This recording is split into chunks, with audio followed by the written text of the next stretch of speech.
शून्य नहीं है जीवन मेरा, शून्य नहीं है जीवन मेरा, हम भी रण में लड़े हैं। शून्य नहीं है जीवन मेरा, हम भी रण में लड़े हैं। बिखर जाती है दुनिया जहां, वहां हम आज भी खड़े हैं।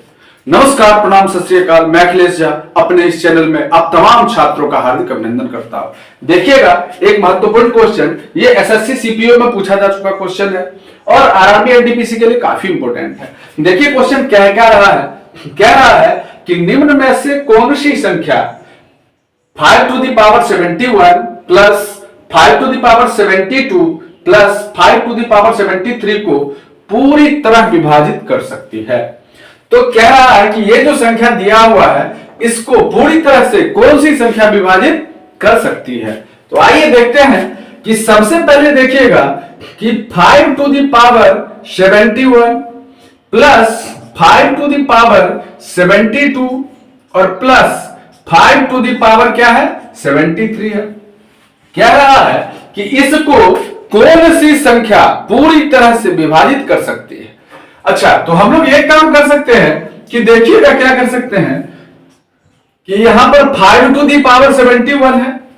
अच्छा देखिएगा, फिर प्लस अब 5 to the power 72 को 5 to the power 71 और इनटू 5 to the power 1, मतलब कि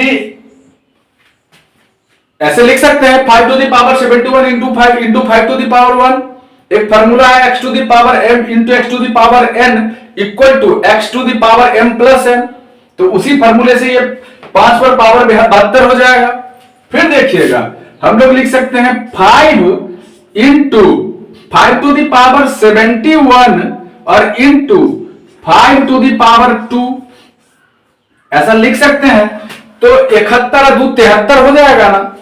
अब देखिएगा कि 5 to the power 71 है प्लस, अच्छा अब एक चीज पहले देख लीजिए कॉमन, यहां पर हम लिख देते हैं ये सब कैसे आया इसका सोर्स, तो ब्रैकेट में लिख देते हैं। ऐसे तो आप लोग पिछला वीडियो देखे होंगे तो पूरा फॉर्मूला प्रूफ किया हुआ है, लेकिन अगर किसी को कंफ्यूजन है कि ये कैसे हो गया, तो एक फॉर्मूला याद रखिएगा, x to the power m into x to the power n equal to x to the power m plus n।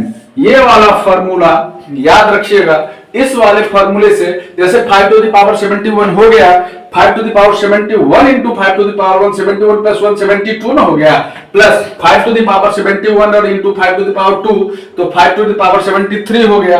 तो इसको याद रखिएगा, ये वाले फॉर्मूले से ही ये हुआ है। अब हम लोग क्या करेंगे, देखिएगा एक चीज कि 5 to the power 71, 5 to the power 71 और 5 to the power 71 तीनों में कॉमन चीज है, तीनों में कॉमन है। तो हम लोग क्या कर सकते हैं कि 5 to the power 71 को का कॉमन ले सकते हैं। तो चलिए हम लोग 5 to the power 71 का कॉमन ले लिए। तो जब 5 to the power 71 कॉमन ले लिए तो यहां पर 1 हो जाएगा, उसके बाद यहां पर क्या हो जाएगा 5 हो जाएगा और प्लस उसके बाद यहां पर मैं 5 to the power 71 कॉमन हो गया तो 5 स्क्वायर मतलब 25, 5 का स्क्वायर कितना होगा 25 ही ना होगा, तो 25 ले लिए। अब देखिएगा हम लोग इसको लिख सकते हैं 5 पर पावर तो 71 ही रहेगा, लेकिन गुणे में हम लोग लिख सकते हैं 25 5 30 1 31, ऐसा तो लिख सकते हैं ना, बिल्कुल लिख सकते हैं 31।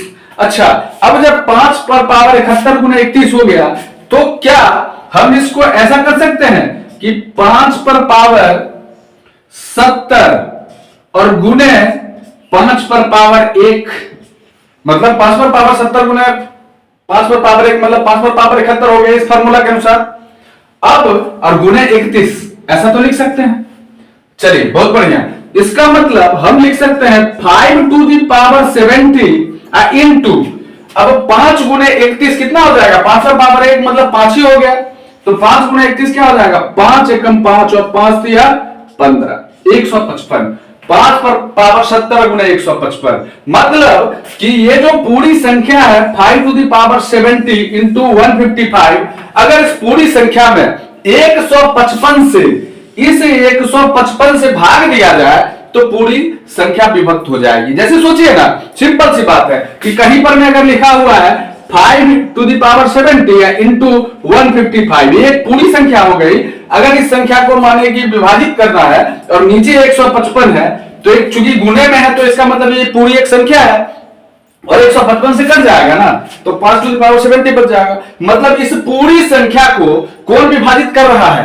155 विभाजित कर रहा है। इसका मतलब हमारा जो आंसर हो जाएगा वो क्या हो जाएगा? 155 हो जाएगा। 155 एक ऐसी संख्या है जो पूरी संख्या 5 to the power 71 into 5 to the power 72 into 5 to the power 73 को विभाजित करती है। यही हमारा एग्जैक्ट आंसर होगा। तो इसका स्क्रीनशॉट ले लीजिए और चलते फिर अगले प्रश्न की तरफ। देखिएगा, एक काफी महत्वपूर्ण क्वेश्चन है और ये क्वेश्चन भी ये एसएससी सीजीएल में पूछा जा चुका क्वेश्चन है। एसएससी सीजीएल में पूछा जा चुका क्वेश्चन है। देखिएगा क्या क्या रहा है कि तीन संख्याएं 5:6:7 के अनुपात में है। यदि उन संख्याओं का गुणनफल 5670 है तो सबसे बड़ी संख्या क्या होगी? तो सिंपल सा बात है कि तीन संख्या ऑलरेडी 5:6:7 के अनुपात में बोल रहा है, मतलब तीन संख्या है और वो तीनों का 5:6:7 का रेशियो है। अब चूंकि 5:6:7 का रेशियो है तो हम लोग चाहे तो इसको, चूंकि 5 और अनुपात में है तो इसलिए एग्जैक्ट वैल्यू 5 है नहीं, इसका मतलब कि इसके साथ कोई ना कोई कांस्टेंट x या k कुछ भी लगा हुआ है। मतलब कि तीनों संख्याएं क्रमशः, तो मानेंगे हम जैसे तीन संख्या है तो जैसे तीन संख्या का अनुपात 5:6:7 है तो हम लोग लिख देते हैं कि माना कि संख्या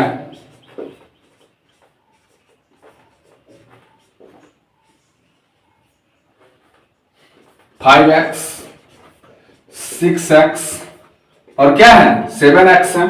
ठीक है, चूंकि तीनों का अनुपात क्या रहा है तो इसलिए इसको 5x 6x 7x मान लिया। कह रहा है कि यदि उन संख्याओं का गुणनफल 5670 है, तो प्रश्न क्या रहा है कि उन संख्याओं का गुणनफल, तो नॉर्मली हम लोग क्या करेंगे कि तीनों संख्याओं का गुणनफल कर देते हैं प्रश्नानुसार। 5x चाहे तो लिख सकते हैं और नहीं भी, क्योंकि ये कॉम्पिटिटिव है तो लिख सकते हैं प्रश्नानुसार, लिख दीजिए 5x into 6x into 7x। तो देखिएगा 5 6 30 7 210 x क्यूब हो जाएगा। कह रहा है कि तीनों संख्याओं का गुणनफल जो है वो 5670 है, तो यहां पर 5670 हो जाएगा। अब तीनों संख्या को गुना कर दीजिए तो 5 6 30 21 210 और x क्यूब हो जाएगा बराबर 5670 हो जाएगा। अब देखिएगा कि यहां पे 5670 हो गया तो हम लोग इसको लिख सकते हैं कि x क्यूब इक्वल टू 5670 और बट्टे में 210 लिख सकते हैं। अब इसको काट देंगे हम लोग, कैसे लिख सकते हैं? तो यहां पे 210 x क्यूब बराबर 5670 है तो x क्यूब बराबर 5670 और बट्टे में 210 आ गया। ठीक है, अब देखिएगा इसको काट देते हैं, 0 0 कैंसिल हो गया, 7 21 फिर 7 8 56 7 1 1 और 3 81 9, मतलब x क्यूब बराबर क्या निकल के आ गया 9 निकल के आ गया। तो जब x क्यूब बराबर जब 9 हो जाएगा तो ऑलरेडी x बराबर क्या हो जाएगा √9 बराबर x का वैल्यू क्या हो जाएगा 3 हो जाएगा। तो पूछ रहा है x का वैल्यू 3 हो गया तो पूछ रहा है कि सबसे बड़ी संख्या कौन सी है। तो अब देख लीजिएगा ऑलरेडी 5 गुने x, 5 छोटा अंक है, 5 से बड़ा अंक 6 है, 6 से बड़ा अंक 7 है, मतलब सबसे बड़ा अंक जिसमें हम 3 से गुना करेंगे वो, जैसे यहां पे देख लीजिए ना 5 गुने 3 कर दीजिए, 3 निकला है तो 5 या 15, यहां पर 6 गुने 3 कर दीजिए तो 6 18 और यहां पर 7 गुने 3 कर दीजिए तो 7 21। तो 15 18 और 21 में सबसे बड़ी संख्या कौन सी है 21 है। तो बस हमारा जो आंसर हो जाएगा वो क्या हो जाएगा 21 होगा। मतलब सबसे बड़ी संख्या लिख सकते हैं, सबसे बड़ी संख्या